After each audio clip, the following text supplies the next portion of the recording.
আমরা দেখতে পাচ্ছি বিগত তাবলীগ জামাতের একটা পক্ষ বিগত কিছুদিন আগে টঙ্গীর ময়দানে ঝড় ইস্তেমা করেছে। আমরা সাদ সাহেবের অনুসারীরা তারা টঙ্গীর ময়দানে ঝড় ইস্তেমার ঘোষণা করেছে, তাদের সাথে বিভিন্ন রকম তালবাহারা করা হচ্ছে। আমরা এই তালবাহারা দেখতে চাই না। আমরা এই বৈষম্যমূলক সরকার, বৈষম্য মুক্ত দেশ চাই। জুবাইর পন্থীরা যদি এদেশে তাদের সর্বোচ্চ মুরব্বীকে নিয়ে এসে ইস্তেমা জোর করতে পারে, মাওলানা সাদ কান্দালবের অনুসারীরাও করতে পারবে।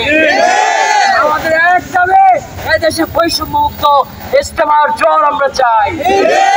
ইস্তেমার জোর যদি বৈষম্য মুক্ত আমরা না পাই, না হয় বিগত সামনের দিনে যে আন্দোলন করে উঠবে, আপনারা সেই আন্দোলনকে থামাতে পারবেন না। এই আন্দোলনকে ঠেকান দেওয়া সরকারের পক্ষে কষ্ট হয়ে যাবে।